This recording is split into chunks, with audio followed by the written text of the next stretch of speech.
why Garrett Crochet is the biggest reason that the Boston Red Sox have a shot at a World Series title.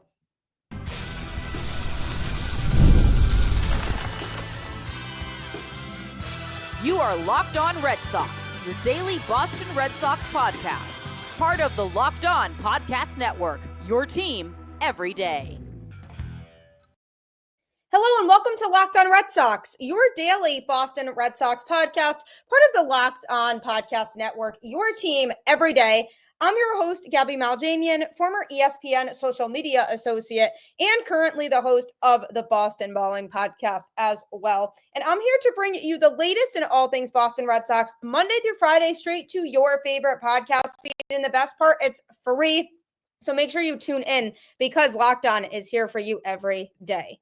This episode is brought to you by Monarch Money. Take control of your finances with Monarch Money. Use code LOCKEDONMLB at monarchmoney.com for 50% off your first year.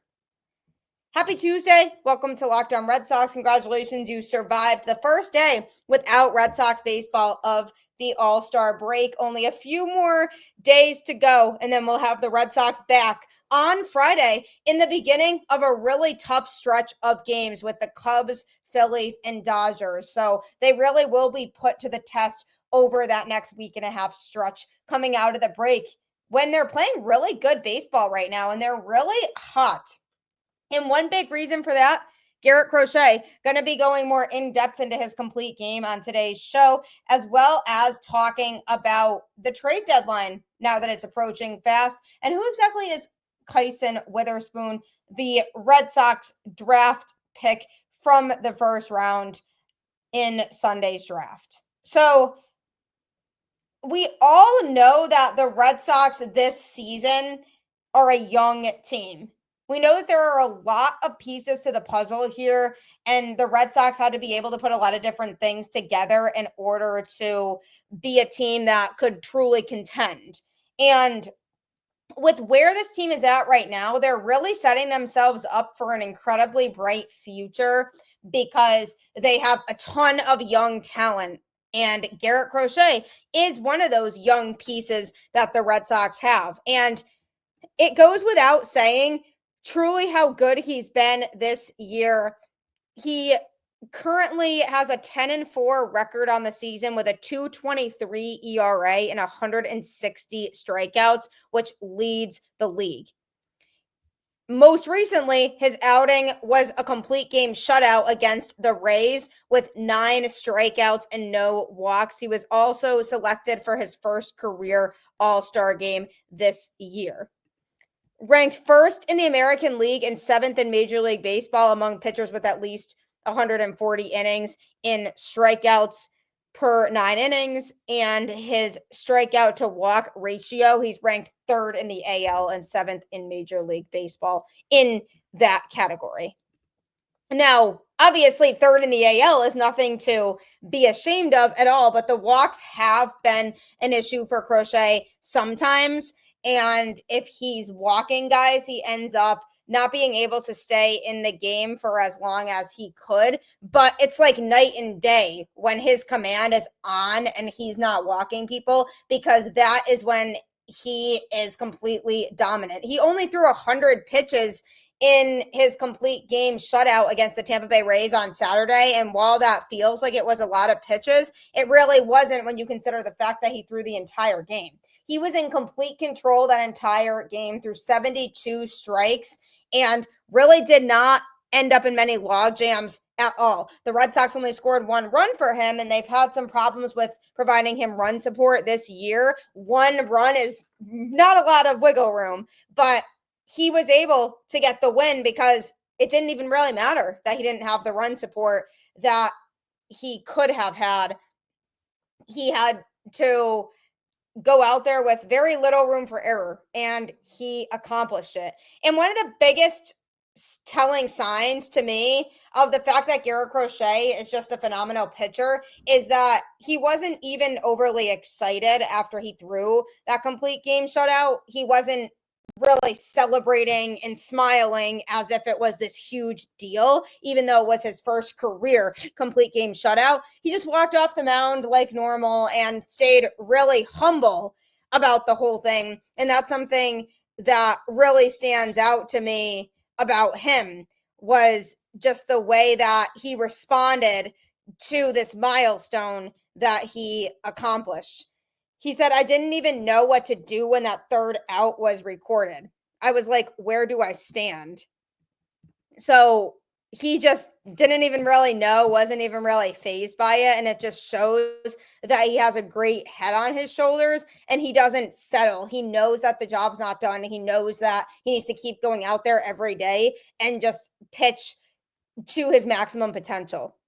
He has a really strong arsenal of pitches that he relies on. Obviously, he's known for his high velocity fastball, but his repertoire of pitches really is what stands out about him, because he has a cutter, sinker, sweeper, and changeup. So really, he has 5 pitches that he uses regularly that allow him to be the type of pitcher that he is, because when you have that many pitches up your sleeve, you are going to keep the opposing hitters on their toes. And having Garrett Crochet has been a complete game changer for the Red Sox this season. And the reason why he is the number one reason as to why the Red Sox have a true shot this year is because he is a true ace. This is the first time in a long time that the Boston Red Sox have truly had a number one starting pitcher. They have had a bunch of number 2s or number 3s or guys who they were hoping to formulate into those roles. For example, Tanner Houck and Brian Bayo,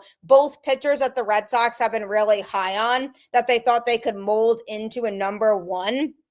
But neither of them has really found that gear yet and has really unlocked their potential as a number one starter. So the Red Sox went out and said, we need a number one if we're going to contend this year. So they got Garrett Crochet. And the reason why that can be the difference maker in a playoff series is because you can throw him out there in game 1 of any series and you really like your chances there. And then if it's a 7-game series, he'll get to pitch again later on in the series. And if you don't have that number one starter, it's hard to truly go into any of those games feeling confident in what you have. But if you have an ace that's going out there in 2 games out of a 7-game series, you know you can feel confident in 2 of those games. Now, obviously, anything could happen. He could have a bad day that day, or the Red Sox offense just is completely asleep and can't score for him. There's a number of factors that go into it, and that's why they play the games. But generally, you know when Garrett Crochet is on the mound that you are going to get a brilliant performance and you are going to give yourselves a shot to win that game, because the opposing offense is likely not going to be able to score a lot of runs. So that's a good feeling when you have a guy like Garrett Crochet throwing, because you can know deep down, okay, I would feel really confident in 2 of these 7 games with him out there. And the biggest thing that I like about Garrett Crochet is just that mentality of, I pitched well, but it's not good enough for me. He has high standards that he sets for himself, and it really shows in his play. He does not settle. He continues to grow on his arsenal of pitches. The pitchers that he finds weaker, he continues to develop and figures out how to make those pitches better. And that's what we've seen from him so far this season. And going into the year, there was some hesitancy and reservation surrounding Crochet and how effective he would be, because of the fact that he does have an injury history and people weren't really sure how healthy he would be.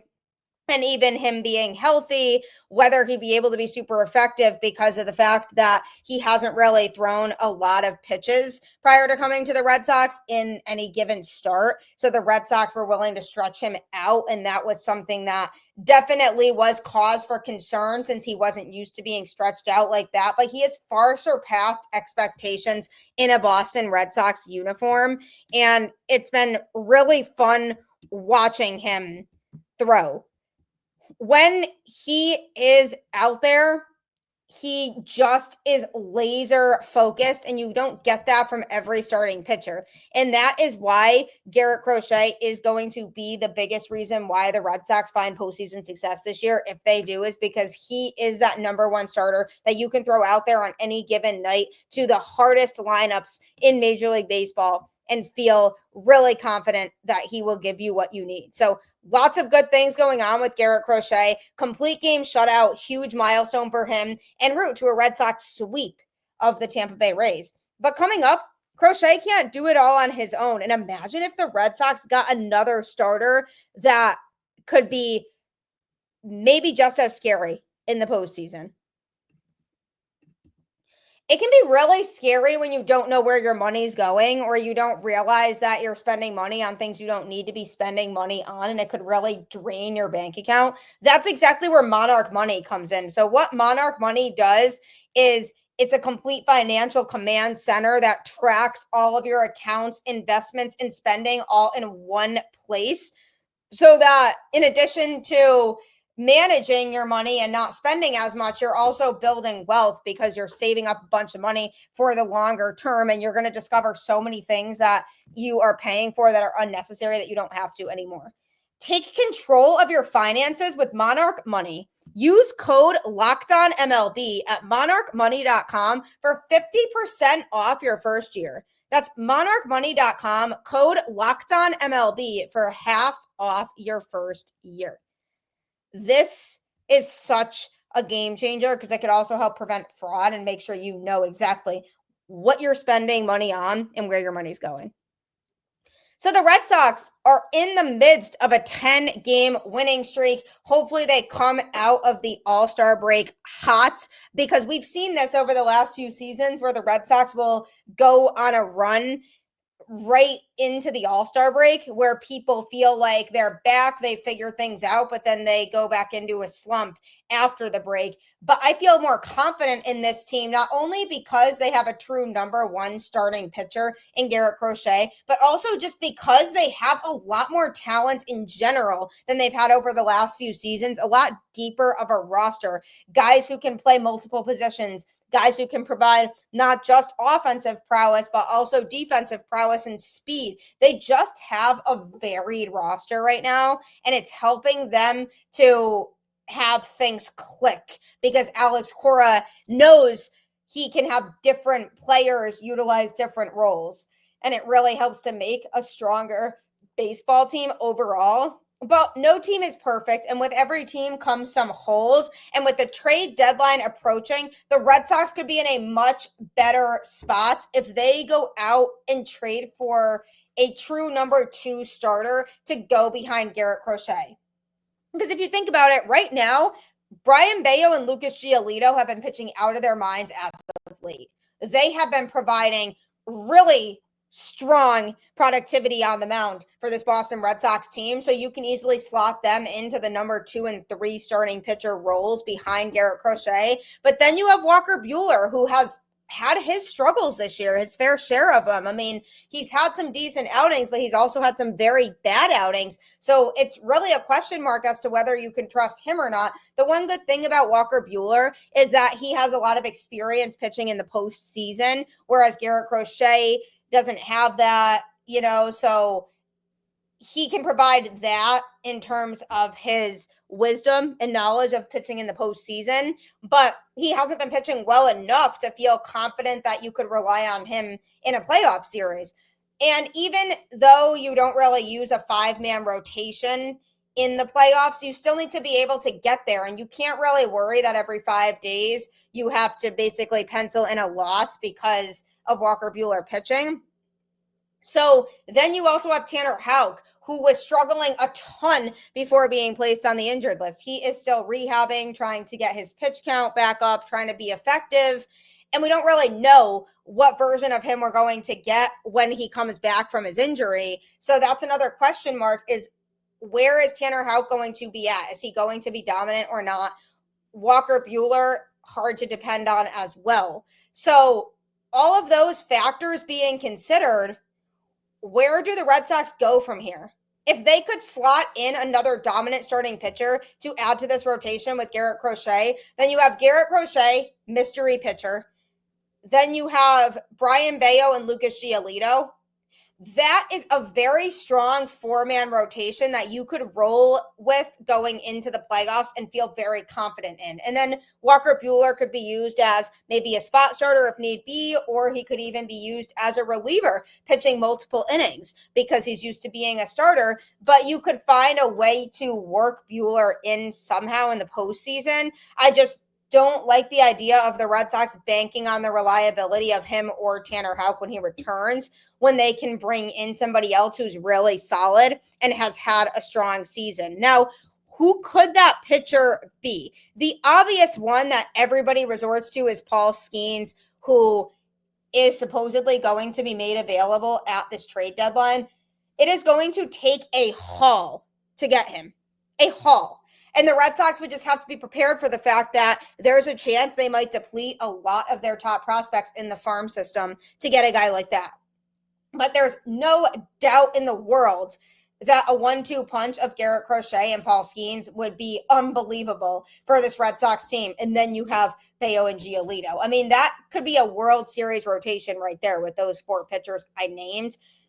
It seems far-fetched that they'll end up with Skenes just because the Red Sox have worked so hard to build up their future and their prospect pool. So if they were to go after Skenes, they'd have to be prepared to give a lot of that up, which ultimately at the end of the day, if the package made sense, they would probably do it. But I can't see them being willing to go and give up that many pieces. So I'm not really seeing Skenes be the guy that the Red Sox do acquire. Joe Ryan from the Twins, another name that's being brought up as a potential trade piece if the Twins are out of contention.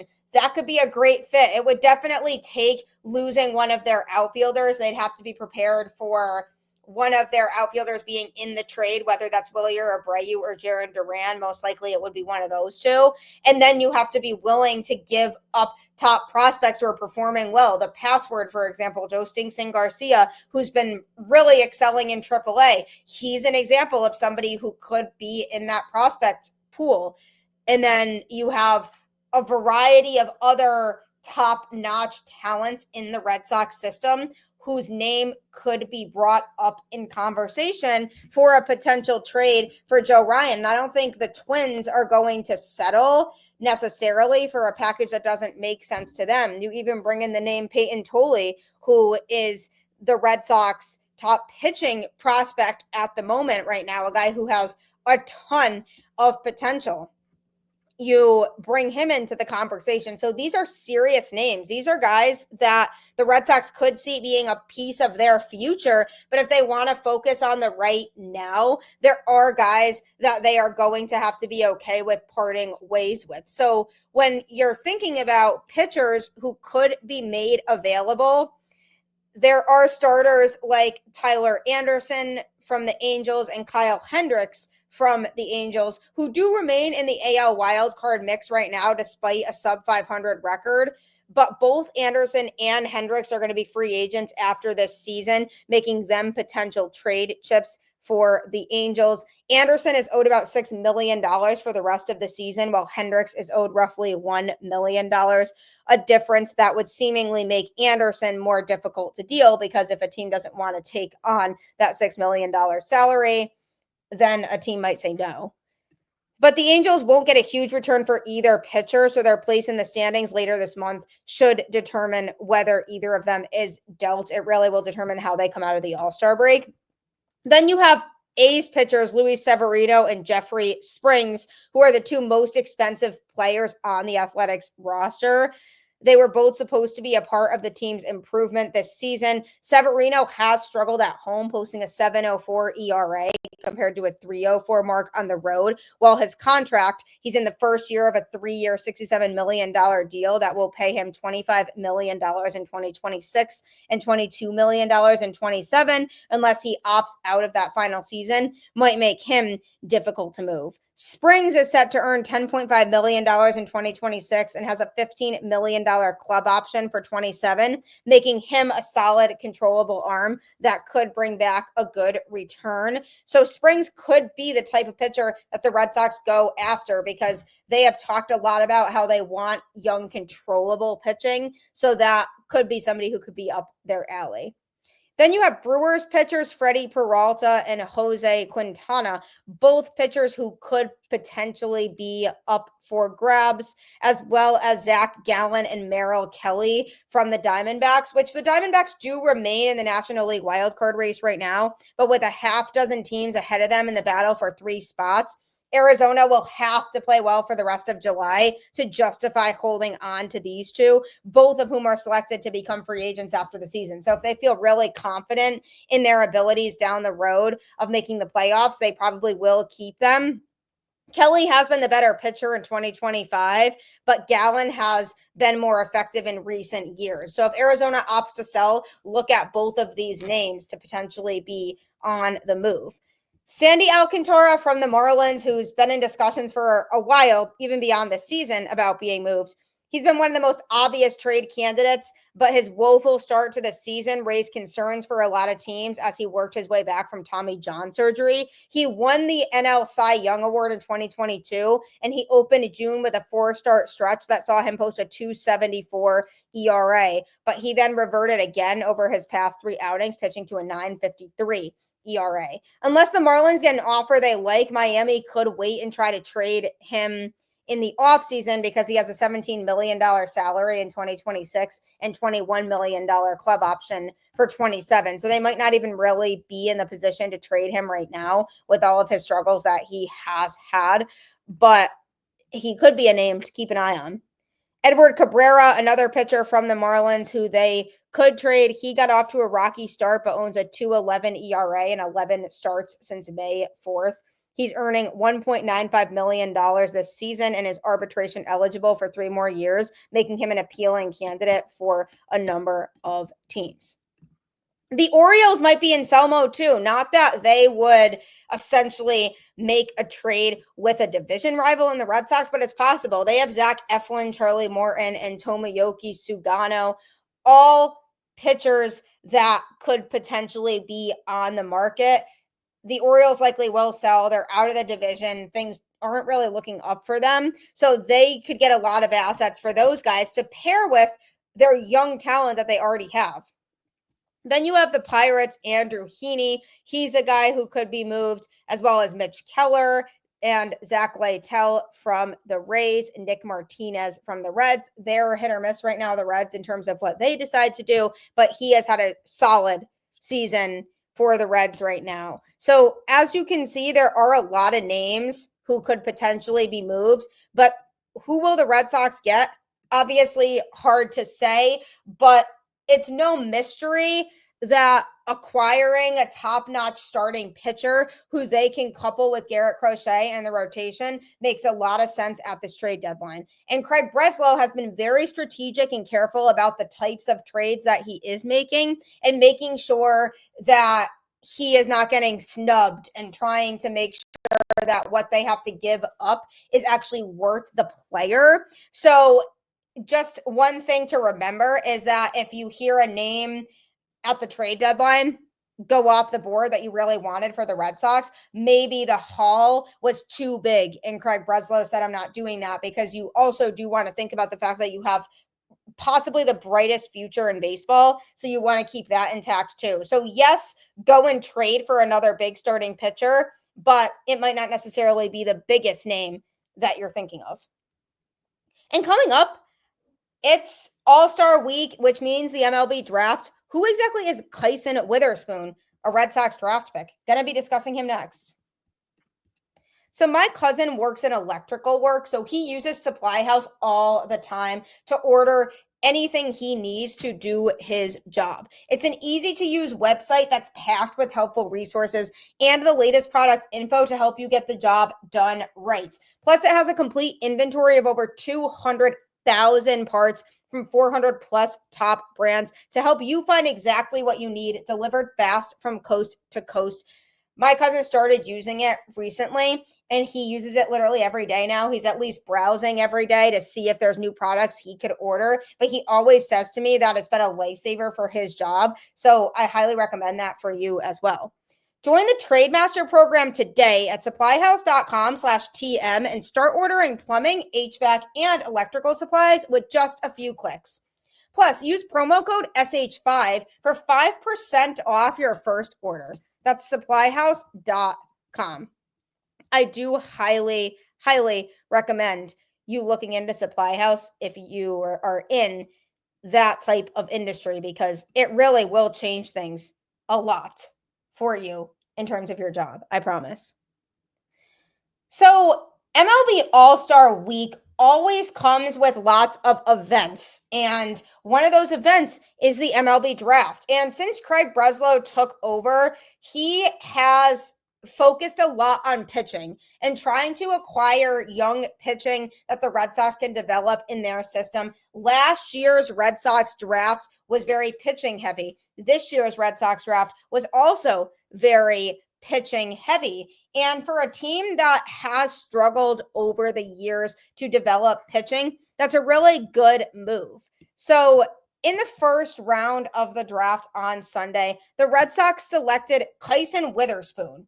That might not mean anything to you, but it's about to. What exactly is the deal with this kid? Who is he, and what can he provide to the Boston Red Sox organization? He's a 20-year-old right-handed pitcher who the Red Sox drafted 15th overall. 6'2", 207 pounds. He posted a 10-4 record with a 2.65 ERA, 124 strikeouts, and 23 walks in 16 starts, 95 total innings at Oklahoma this college baseball season. The Red Sox director of amateur scouting, Devin Pearson, said with Kyson, it's big velocity, and he's held it over a lot of innings with some really good breaking pitches. Whether it's his cutter, slider, a lot of upside there to continue to maximize his mix, but a strike thrower with high velo and interesting secondary shape. So it sounds like he has the fastball nailed, but he's working on increasing his arsenal a little bit and developing more off-speed pitches that he can throw more confidently and more often. Because yes, he does have the cutter and the slider that he throws, but during his maturation process, he's going to have to improve on those pitches. He has a twin brother who's also an Oklahoma pitcher, Malachi Witherspoon. And Kyson, when he was talking, said, I've had my built-in catch play partner. He's pushed me. He's like my second coach. He's always in my back pocket. And if he sees something not working, he'll tell me. Same thing with him. He's my harshest critic. I'm his. Kyson went undrafted out of high school in 2022 while the Diamondbacks drafted Malachi in the 12th round. Being passed over while his brother was selected actually motivated Kyson to play even better. He said, I wouldn't say like a jealousy thing. I think it was just like a twin thing. Malachi, who didn't sign with the Diamondbacks out of high school, also was part of the draft process too. So they were able to share that process together. So also another fun fact about Witherspoon, he was a shortstop in high school and uses a compact arm action to generate quality stuff with little effort. The righty attributes his arm action partially to his experience as a shortstop in high school. His Oklahoma profile mentions that he ranked as a top 60 shortstop in Florida in 2022. He said, I think just the arm path thing, it was never something I really intentionally tried to do. Coming from a shortstop background throughout high school, I think just the shorter arm path was pretty comfortable for me already. He also began doing a set plyo ball routine entering this past year at Oklahoma. He said, I think just doing that routine over and over kind of made it what it is today. It wasn't something I really thought of. It was just something that I got comfortable with, and I started going from there. My delivery got a lot more repeatable. He's up to 99 miles per hour with his fastball, and like I mentioned earlier, has a good variety of pitches, specifically a 5-pitch mix that he utilizes. His MLB Pipeline Scout Report notes that he has swing and miss stuff, starting with a mid-90s fastball that peaks at 99 miles per hour and stands out more for its power than its modest life.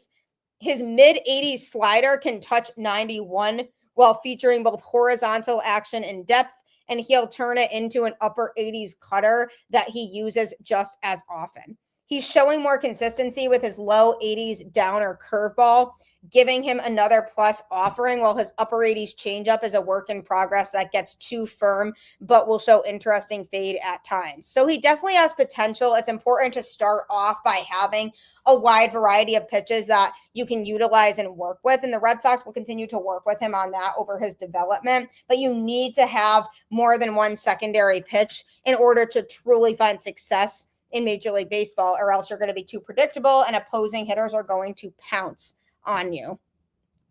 He actually said that he still feels like he has a ways to go as a pitcher due to his relative inexperience. He said, got 5 pitches now, which is pretty cool. Hopefully I can keep adding some or just make what I have better. The Red Sox have actually already discussed a plan with him. They met with him at the MLB Draft Combine, and he said his conversation with the team went well. He said the people that were in the room, the plan they kind of had set out for me, I think it's a program that'll fit me really well. The Red Sox talked with him about a similar pitcher already in their organization. He said, they've shown me the plan that they had for a guy similar to me. I forgot his name, but a guy with a similar pitch mix, similar velocity, and the goals that they had set for him, and then the goals that he had set for himself, and how they try to align those together. So that was something that was very promising for me, something that I really like about the Red Sox organization. So that's really what makes me feel like I'm in the right spot. Another fun fact, he as well as his twin both played several different sports growing up. Bob Nightingale from USA Today wrote a feature on the brothers that actually ran on Sunday morning. He said they were in gymnastics, they played ice hockey, soccer, tennis, swimming, football, and oh, did they ever play baseball, falling in love with the sport when they turned 12. The brothers played together in high school at Duncan U. Fletcher High in Neptune Beach, Florida, and the Oklahoma teammates also played together with Chatham of the Cape Cod Baseball League. So obviously lots to be excited about with him. Still tons of work to do, but that's typical when you first get drafted. The Red Sox have a plan. They're going to work with him. It'll be exciting to see his progress over time, but he's definitely determined and he's excited to be here, and that's exactly what we love to see. So excited to have Witherspoon aboard, and I'm excited for the Red Sox to get back from the All-Star break. Thank you for tuning into the show and making it your first listen today. Be sure to next check out Locked On MLB Game Night, which talks about every game, every night, all season long. Get local analysis on a national scale. Find MLB Game Night on Locked On MLB on YouTube or wherever you listen to podcasts, as it will go over all of that day's baseball happenings, so you don't have to check scores all the time on the ESPN app. Make sure you check that out next. Keep the faith, go Red Sox, and I will catch you on the flip side.